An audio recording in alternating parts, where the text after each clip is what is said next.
Today on Florida Sportsman, Project Dreamboat, the team at Wildfire Marine updates a tricked-out Pro line with some very user-friendly modifications. Did a lot of customized work to it. For somebody for his first boat, he did a lot of pretty cool stuff. George LaBonte joins Dreamboat owner Royce Brooker aboard his completely rebuilt John Almond.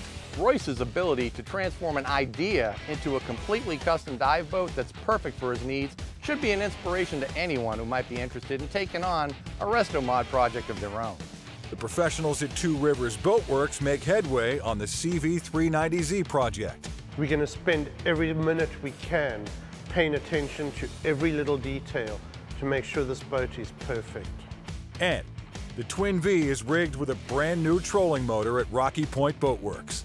He can get out in the water and get close to the docks and hopefully catch some fish and have a real nice dinner. All coming up on Florida Sportsman, Project Dreamboat. Join us as we follow one-off builds to all-out restorations in Stuart, Florida's Dreamboat District, home to some of the best custom boat builders in the world. From modest to over-the-top, industry experts from the district's premier facilities show how it's done. Fiberglass repair, custom paintwork, engine rigging, electronics installations, and more. And boating editor George LaBonte shares the stories of boaters who have already turned their dreams into reality. This is Florida Sportsman, Project Dreamboat. Yeah, here at Wildfire, I had a customer, Rich, call me about a Pro line that he had. It was his first boat and didn't really know what he wanted when he bought it. And then he started modifying things as he went along to suit his liking. He does a lot of diving, and he had a concern about climbing in and out of the boat, where basically he had to step on the back seat, then sit on the top of the transom, which had a pretty good slope to it to get into the water. So he wanted to know if there was any way we could put a bracket on it and put a walk-through so he could go through unobstructed to the transom. We went ahead and agreed on doing the job, and then what we did is we cut that center wall out. I added some structure to the bottom, tied it across the two stringers.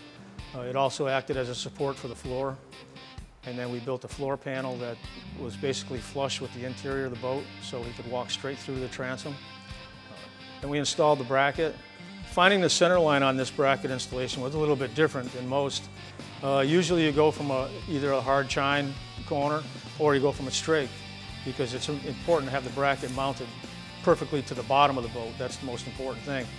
Well, in this particular boat, there was no hard chine. It was a rounded transom corner. So what we had to do is we take a straight edge and we run it parallel with the bottom edge and extend it past the transom. And I take my measurements from that to find the center line. So that way we have a true center line. There's no guessing on it. All in all, I think this was a big improvement in the boat because, like I said, getting in and out of the boat was tough. And by moving this walk-through, he didn't lose any space at all inside the boat because we simply took a piece of the well wall away. He actually gained some space, and accessibility is super now. It's just, you really couldn't get any better than that, the way it's for getting on and off the boat. I mean, you just walk straight through, right over to the ladder, turn around, and step down in the water. I wanted to increase space, the ease of access, the getting on and off the boat, having the additional space to come up out of the water if you're swimming or diving or spearfishing, and opening up the back of the transom so that you could easily move from the inside of the boat onto the bracket and in and out of the water. One of his concerns, Rich is a pretty good-sized guy, and he had installed a second bilge pump. And he said it was a real pain in the neck because they only had that 1 8-inch pipe plate to work through. And that's a problem we see with a lot of boats. So I told him about Armstrong's 10 by 20 flat panel, which is made for people to walk on. So we put that in there. Now he can get both arms in there, put his head in there, very easy to work now inside that boat. And that was one thing he was concerned with, and he was really happy the way that turned out. I think it turned out great. Mike does a great job. He is really he's a craftsman, he's a perfectionist. It's one of the things that I noticed about his work watching the show probably a year, maybe a year and a half ago, and I decided that I wanted him to be the guy to put the bracket on. I knew it would be done right, and it'd be done, in a manner in which there'd be no questions about the quality. You could tell he's put a lot into this boat. Being his first boat, like I said, he just wanted to make sure it was really nice. That's the type of person that he is. And you could see, the color was kind of different for a fishing boat. You don't see too many boats come in that color. He also had the top powder coated, and he designed a lot of the top. Did a lot of customized work to it. For somebody for his first boat, he did a lot of pretty cool stuff. So I think he's really going to like, obviously he's going to like it because he's willing to put money into it. He's putting a new motor on the boat now, and I think he's going to enjoy it for a long time. You know, this is the first boat that I've owned, so I wanted to get into the boating at a reasonable price. So obviously buying a new boat wasn't something that was going to allow me to have much money, you know, for other things. I just the gas to run it. So this is my start. This is my entry into it. You know, it's my ability to find out how much I like boating. I started off with a low budget investment, and we'll see where it goes. When we come back, George LaBonte joins Dreamboat owner Royce Brooker aboard his completely rebuilt John Almond in this week's One Man's Dreamboat segment. This segment brought to you by Two Rivers Boat Works. Exceptional design, quality, and craftsmanship. Dreaming of transforming your boat into the envy of the fleet? The experts at Two Rivers Boat Works are dedicated to customizing your boat to your specific needs and personality. Specializing in fiberglass and composites repair, professional painting, systems installation, and more. Founded by boating enthusiasts, we understand the enjoyment of being on the water, offering exceptional design, craftsmanship, and quality, so you can spend more time on the water than dreaming about it. Visit our facility in Stuart, Florida, and turn your boating dreams into reality. Welcome back to Florida Sportsman Project Dreamboat. Join us for this week's One Man's Dreamboat segment with Florida Sportsman boating editor George LaBonte as we feature anglers who have already launched their dream. Florida Sportsman began these features 30 years ago, and the dreams just keep getting better. A common trait that I see more of all the time is an obsession with boat projects, or the disease as some people have even called it. What I'm referring to is the growing need that many of these craftsmen share to work with their minds and with their hands to bring a forgotten boat back to life.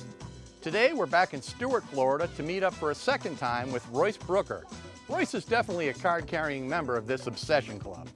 In today's episode, Royce is showing off his considerable talent and sharing with us a look at his completely repurposed 1966 23-foot John Almond.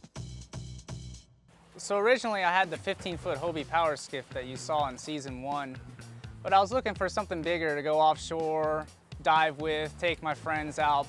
Something in the 23 to 25-foot range was a good fit. I found the hull down in Miami in Hialeah, $400. I mean, it had trees growing in it, the whole deal. Brought it back, instantly started tearing it apart. I started sawzawing everything out, cut the floor out, cut the bridge off, cut everything off, cut the cap off. Started with the transom was the first thing that I started with, you know, get the boat all trued up and level. Then I started putting the stringers in it, fuel tank, started doing the decks. Beyond the basic mechanics of decks and the structural work below deck, Royce was faced with the need for parts that would be easy to simply buy and install. However, with a strong handle on the fabrication game, he set out to build from scratch what would clearly become the centerpiece for this whole build, a one-of-a-kind pilot house style console. So the pilot house is a little bit of a break from the traditional norm of a South Florida boat.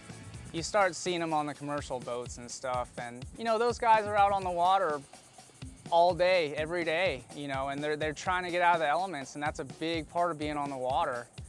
And again, to save money, you know, I didn't want to farm out a bunch of pipe work and isinglass and stuff, so I built the console for myself, by myself.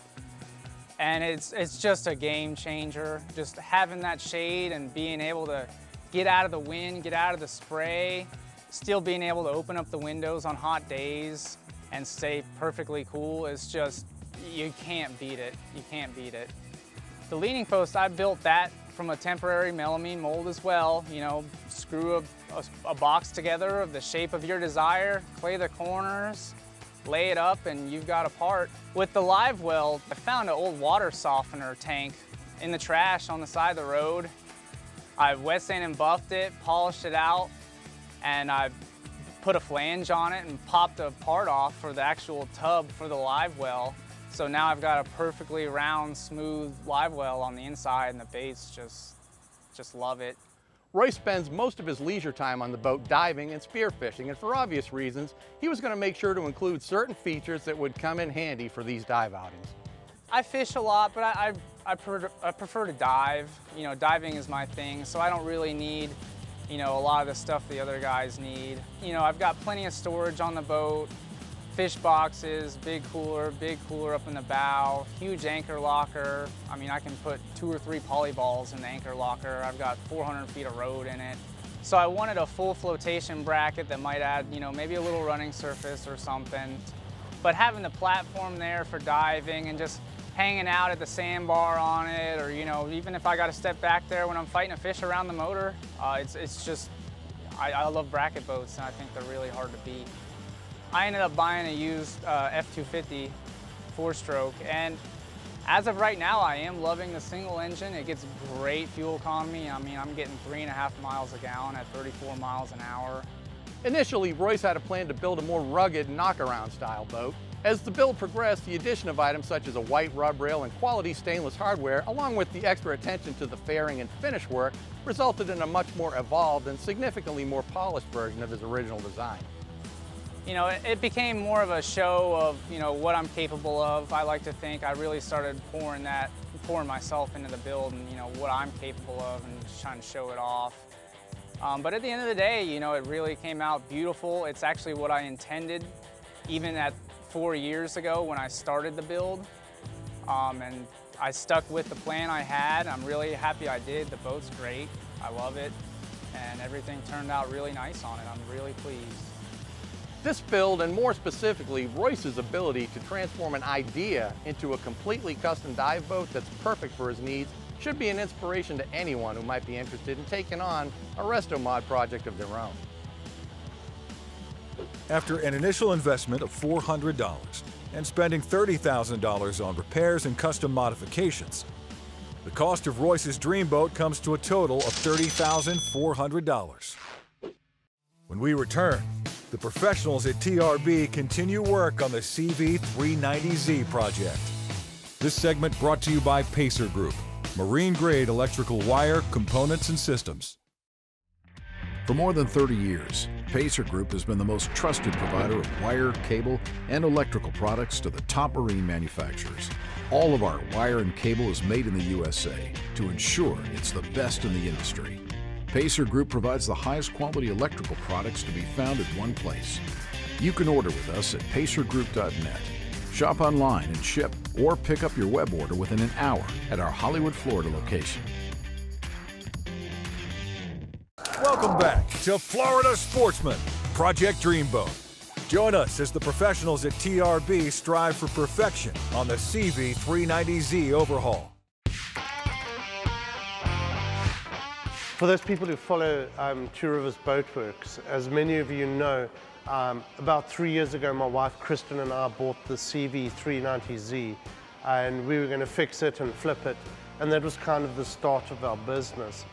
But as the business grew, the SeaVee kind of got put on the back burner, and last year we kind of introduced it to the show. But again, we had a lot of business come through, and the SeaVee kind of got pushed to the background again. But a few months ago, I decided that, hey, I'm pushing the SeaVee through the shop. I don't care what comes or doesn't come or whatever. We really need to get the SeaVee done. So we're back on track with the SeaVee, and one of the big things with the SeaVee 390Z is I want an absolute perfect paint job. Perhaps a lot of people kind of think, well, oh, that's a little bit of extra polishing or whatever. But the truth is it all comes down to prep. So I kind of had the boat put in hard-boiled and painted and then sanded and then traced probably 3 or 4 times. I really want this boat to have a yacht type finish, and we're going to spend every minute we can paying attention to every little detail to make sure this boat is perfect. While we've got all of this going on with the SeaVee, and it's really exciting and something that I think everybody can't wait to see happen, I've kind of been itching a little bit, and I kind of feel I need a boat. We managed to get the Century that's behind me we're going to be doing a little bit of magic with the boat and just customizing a little bit, adding a little bit of a TRB touch to it. And it's going to allow us to get on the water, maybe do a bit of fishing, a bit of fly fishing. And one of the things with the Century project that I really wanted to showcase was the fact that you can take a really very inexpensive boat and with a little bit of effort, you can turn it into every man's dream boat. Right, we have a boat that you can pick them up for really very little money, a lot less money than buying a new boat too, and you end up with a really custom boat that people kind of look at. Whereas if you just go buy an off-the-shelf boat, well, it's just another one of 100 production boats out there. But you take a boat like this one behind me and put a bit of sea deck down, maybe wrap it or paint it, add some power poles, a trolling motor, some new electronics, and a new outboard motor. All of a sudden, you've got something unique, something that perhaps a little bit of yourself in, and it has a unique personality of its own.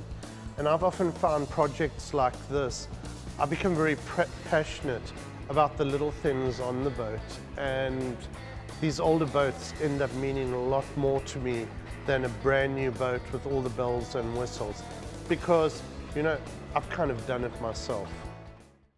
When we return, Rocky Point Boat Worx continues rigging on the 19 Twin Vee project. This segment brought to you by Armstrong. Experience the Armstrong advantage. Do you have the Armstrong advantage? In its most basic form, an Armstrong outboard bracket improves the efficiency of your outboard motor. This equates to a faster time to plane and higher top speeds. The list of advantages continue with improved maneuverability, added space, and a quieter ride. Adding a swim platform, accompanied by an Armstrong boarding ladder, will certainly add to your day out on the water. Isn't it time for you to gain the Armstrong advantage? Welcome back to Florida Sportsman, Project Dreamboat. Join us as the experts at Rocky Point Boat Worx install a new bow-mounted trolling motor on the Twin Vee project. All right, so here at Rocky Point Boat Worx, we've been working on this Twin Vee project. It's coming along real nice. We got the new Yamaha F-115 hung, got the steering all put on, plumbed, bled, working good. We went ahead and wired it, used all our pacer wire, connectors, all that stuff, batteries in the boat. One thing the customer also wanted was a really nice trolling motor, so we went ahead and ordered up a Minn Kota trolling motor, 80-pound thrust, and so we're gonna go ahead and get that baby installed today so he can get out in the water and get close to the docks and hopefully catch some fish and have a real nice dinner. We went ahead and brought our Minn Kota box out and started unboxing it, and I soon learned it was boxed very well. Don't film this.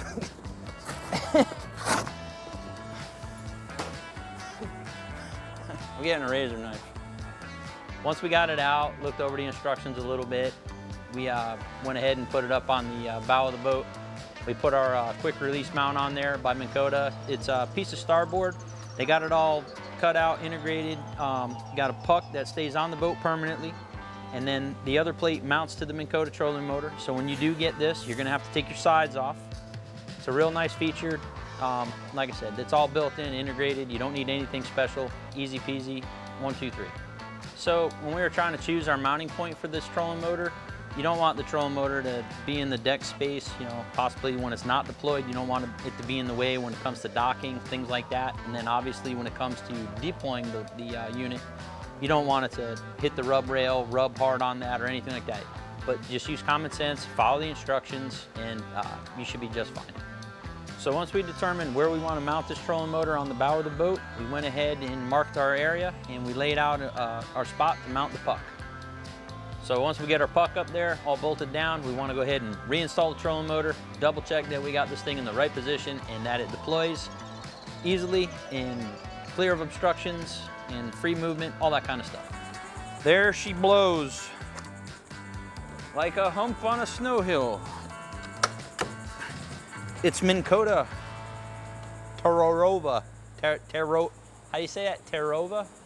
So after we get the trolling motor up, it comes down to the electrical side. I noticed that the boat already had a pre-existing plug in there. So I'm thinking, this is great, less work for me.